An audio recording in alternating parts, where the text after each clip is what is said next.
स्वागत है आप सबका। मैं विवेक बिंद्रा, मोटिवेशनल स्पीकर और बिजनेस कोच। आज बात करूंगा आपसे गुजरात के विषय में। ये क्या है गुजरात? ये गुजरात अपने आप में एक देश है जी। हाँ, ये 5% पॉपुलेशन टोटल हमारे देश की, 1/4 एक्सपोर्ट देश का गुजरात कर रहा है। ध्यान दीजिए, 1/4 कॉटन देश का गुजरात से प्रोड्यूस हो रहा है, 1/4 दूध देश का गुजरात से निकल रहा है। दुनिया में 10 में से 8 डायमंड सूरत में पॉलिश हो रहे हैं। आज ये वही स्टेट है जो 1980-81 में टॉप 10 में बड़ी मुश्किल से आता था, लेकिन आज देश का तीसरा सबसे एक पावरफुल राज्य, मोस्ट प्रॉफिटेबल इकोनॉमी। हमारे देश की जितनी एसईजेड होते हैं ना, स्पेशल इकोनॉमिक जोन, पूरे देश के अंदर सबसे बड़े एसईजेड यहीं पे ही हैं। रोड की कनेक्टिविटी में कमाल कर दिया गुजरात ने। इलेक्ट्रिफिकेशन इतना पावरफुल 98% इलेक्ट्रिफिकेशन गुजरात में हो चुका है। इलेक्ट्रिसिटी का पावर सरप्लस स्टेट है।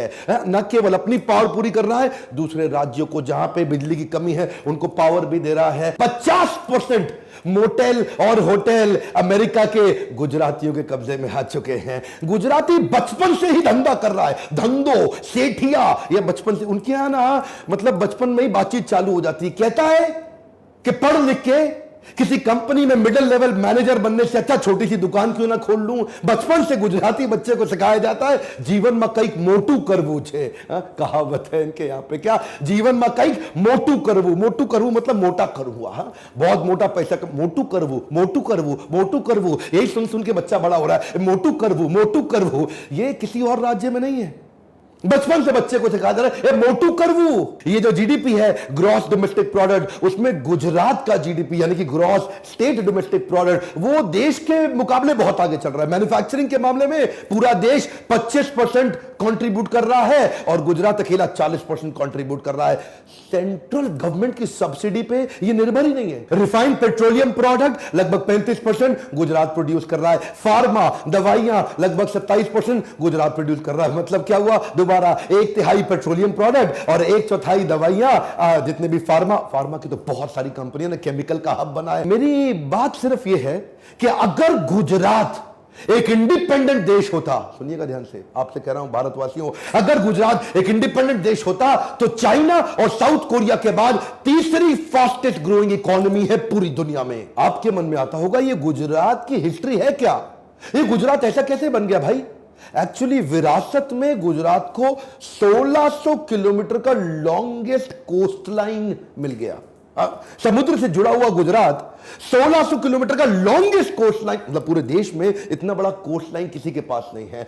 तो व्यापार का माहौल ना सदियों से बना हुआ था, आज से नहीं है। उससे क्या हुआ? एंटरप्रेन्योरशिप खून में आ गई। सदियों से शिप के द्वारा वहां कोस्ट लाइन पे व्यापार, माल का आवाजाही चला करती थी। एंटरप्रेन्योरशिप एक बार खून में आया। Now preference of investment over consumption is the key to wealth creation.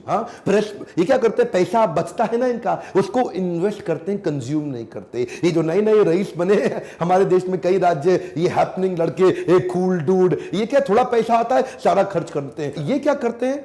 ये इन्वेस्टमेंट और कंजम्पशन में इन्वेस्टमेंट को बहुत प्रेफरेंस देते हैं। एक होता है मजा, एक होता है जमा। मर जो से वर्ड बनता है। कुछ लोग मजा मारने में लगे रहते हैं और कुछ जमा करने में लगे। गुजराती जमा करता है, मजा कम करता है। अब आप में से कई लोग सोचेंगे ओहो लॉन्गेस्ट कोस्ट लाइन मिल गई और इसीलिए आगे निकल गए। नहीं, ऐसा नहीं है। धीरे धीरे इंप्रूव किए बहुत।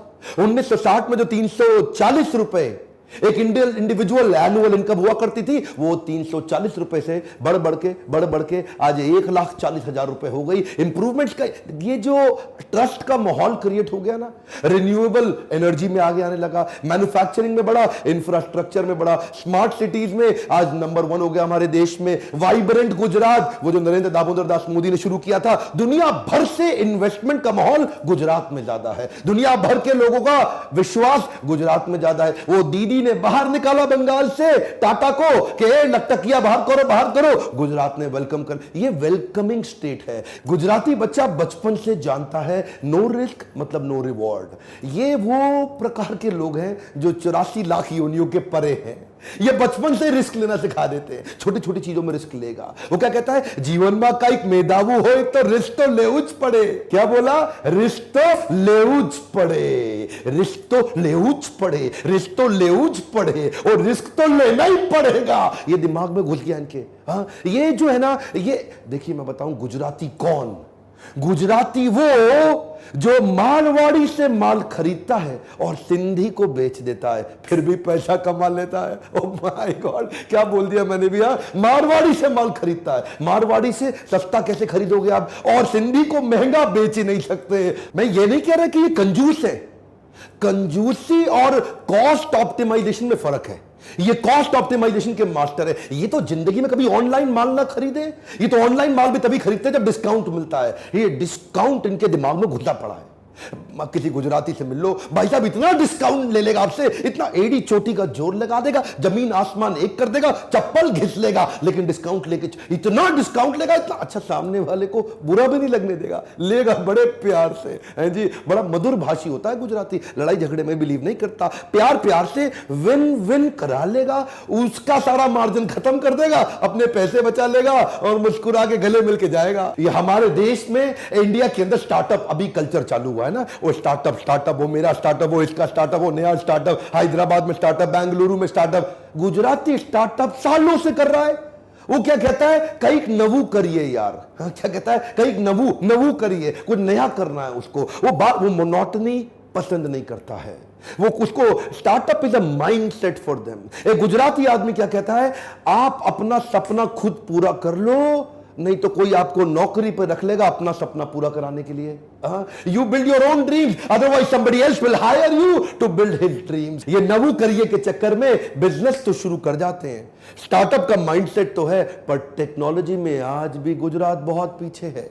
कम ऑन, ध्यान दीजिएगा, जिसके चक्कर में टेक्नोलॉजी की कमी से प्रॉफिटेबल बिजनेस बनाते हैं पर स्केलेबल नहीं बना पाते। एवरेज गुजराती टेक्नोलॉजी में आज पीछे रहने के कारण टेक सिटीज बेंगलुरु हैदराबाद के बाद सूरत में नहीं आई, अहमदाबाद में नहीं आई, वडोदरा में नहीं आई, राजकोट में नहीं आई। टेक्नोलॉजी की कमी के कारण एक आम गुजराती कैश में काम करता है। कैसे काम करता है, कैश में डायरी बनाता है, अपनी डायरी जेब में रख के घूमता है। अरे आप सूरत में जाओ, जिसको देखो कैश में काम कर रहा है। ये चक्कर क्या है, इसका कारण है कि ये जो स्केलेबल मॉडल ना बिल्ड कर पाना।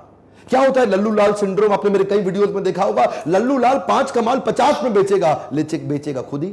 गुलाब जामुन खुद ही बनाएगा, कचौड़ी खुद ही बनाएगा। जो बड़े बड़े एक्सपर्ट हैं गुजरात के अंदर, वो आज भी गल्ले पे चिपक के बैठे हैं। टेक्नोलॉजी की कमी के कारण अपने आप को रिप्लेस नहीं कर पा रहे, हाई परफॉर्मेंस टीम नहीं डेवलप कर पा रहे। यही कारण है सबसे ज्यादा गुजराती मेरे लीडरशिप पैनल में आते हैं और अपने बिजनेस को नेक्स्ट लेवल पे लेके जाते हैं। अच्छा, लेकिन ये तरीके अपने निकाल लेते हैं। अब टेक्नोलॉजी नहीं है, लेकिन बिजनेस बड़ा करना है, मेरे को अंबानी बनना है, अडानी बनना है, पटेल बनना है, तो कैसे करूं? वो क्या करेगा, आपड़ी सेटिंग ऊंचू छे बका। क्या बोलेगा, आपड़ी सेटिंग ऊंचू छे ए बका। ये जो चक्कर है ना, ये मैं काम नहीं बनेगा, सेटिंग कर लूंगा, कोई ना कोई तरीका निकाल लूंगा। ये इनका माइंडसेट, को रास्ता ढूंढ ही लेते हैं। 98.6% विलेजेस यानी कि गांव ऑल वेदर रोड के साथ कनेक्टेड है।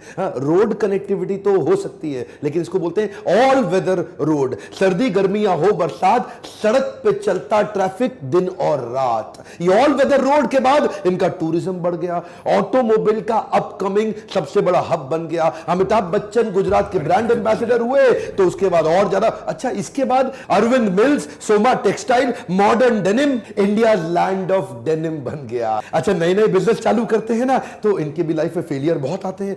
फेलियर तो आएंगे ना, ज्यादा रिस्क लोगे तो ज्यादा फेलियर भी आएगा, लेकिन ये फेलियर से घबराते नहीं। अल्टीमेट लर्निंग का माइंडसेट है, फ्लेक्सिबिलिटी बड़ी भयंकर है। क्या कहते हैं, आज नहीं तो काले आपड़ो डंको वागसेज। आपड़ो डंको मतलब क्या हुआ, आज नहीं तो कल, आज नहीं तो कल मेरा भी डंका बजेगा। ये होपिंग अगेंस्ट द होप्स। ये चक्कर क्या है ना, अडेप्टेबिलिटी बड़ी है इनकी। इंडिया की फोर्ब्स की लिस्ट हो या इंडियंस की दुनिया भर की लिस्ट हो, पूरा देश एक तरफ और गुजरात एक तरफ। 50% अरबपति हमारे देश में गुजरात से आते हैं और बचे हुए 50% पूरे देश के मिला के आते हैं। अंबानी है या अडानी है, दिलीप सांघवी है या अजीम प्रेमजी है, कैडला वाले पटेल है या करसन भाई पटेल है, ये गुजरातियों ने डंका बजा रखा है। एक कमाल की बात बताऊं, अमेरिका के अंदर, एक नॉर्थ अमेरिका के सारे यूएस ऑफ ए, पूरा यूनाइटेड स्टेट ऑफ अमेरिका के अंदर एक गुजराती की एवरेज इनकम एक अमेरिकन एवरेज इनकम से 3 गुना ज्यादा है। इसको बोलते हैं गुज्जू भाई। ध्यान दीजिए, यानी कि एक आम अमेरिकन जो कि गोरा अमेरिकन है, उसकी एवरेज इनकम से 3 गुना ज्यादा एवरेज इनकम हमारे देश का गुजराती जाकर के अपना झंडा गाड़ के आया है। सात्विक बुद्धि का गुजराती दिमाग के इस हिस्से पे पैसा खर्च करता, दिमाग के नीचे के हिस्से पे ज्यादा पैसा नहीं लगाता। ये जीवा और जननेंद्रियों की संतुष्टि पे पैसा नहीं लगाएगा गुजराती, पर स्त्री गमन और मांस भक्षण पे पैसा नहीं लगाएगा, वो लगाता है अपनी लर्निंग के ऊपर। शुरू से लर्निंग का कल्चर रखा, वो जानता है अगर लर्निंग बढ़ेगी तभी अर्निंग बढ़ेगी। शुरू से ज्यादा अपनी उस बुद्धि पे इन्वेस्ट करता है। देखिए, ये दिमाग जो आपको सब कुछ देने वाला है, अगर आप इस पे इन्वेस्ट नहीं करोगे तो कहां से कमाओगे। यही कारण है कि सबसे ज्यादा गुजराती हमारे लीडरशिप फनल और बाउंस बैक सीरीज में आते हैं। सारे इवेंट गुजरात में मेरे हाउसफुल होते हैं और इसी कारण से मैं पहली बार राजकोट में लीडरशिप फनल कर रहा हूं। आज तक मैं केवल दिल्ली मुंबई में करता था, इतनी डिमांड आ गई, राजकोट में कर रहा हूं। अगर आपकी बिजनेस में भी कुछ प्रॉब्लम्स हैं, profitability, scalability, liquidity, productivity, man power आपकी सुनती नहीं, काम होता नहीं, आपकी कंपनी को ट्रेनिंग सेंटर बना दिया, लोग आते हैं, सीखते हैं, छोड़ के चले जाते हैं, आपके पीछे से लोग काम नहीं करते, बिजनेस बड़ा नहीं हो पा रहा है, उसके अंदर टेक्नोलॉजी एनेबल कैसे करें, एक्सपेंशन कैसे करें, गुजरात से बाहर कैसे निकले, दुनिया भर में आपड़ो डंको वाग से। देखिए, आपको क्या करना है, इसी नंबर पे फोन करिए, पता लगाइए कि राजकोट में मैं कब आ रहा हूं, राजकोट आपको सूट करता है या मुंबई सूट करता है। जो पास पड़े आइएगा जरूर मुझसे मिलने के लिए। और हां मेरे प्यारे गुज्जू भाइयों, क्योंकि मैं आप लोगों से इतना प्रेम करता हूं, इतना इंस्पायर्ड हूं, इसीलिए मैंने गुजराती पे ये एक छोटी सी केस स्टडी दी। मन तो करता है बहुत बोलता चला जाऊं। एक काम करिए, इस वीडियो को पूरे देश तक पहुंचाइए। पता तो लगना चाहिए देशवासियों को कि गुजरात इतना आगे कैसे निकल गया। फैलाइए इस वीडियो को, कमेंट बॉक्स में लिखिए और किस कल्चर पे, क्या आप सिंधी पे वीडियो चाहते हैं, क्या मारवाड़ी पे चाहते हैं, क्या जैनियों पे चाहते हैं, या किसी और राज्य के ऊपर वीडियो चाहते हैं। लाइक करिए, अगर थोड़ा भी वीडियो पसंद आया सब्सक्राइब करिए और करवाइए, ताकि ऐसे पावरफुल वीडियो कहीं छूट ना जाए। आपसे मेरे साथ जुड़े रहने के लिए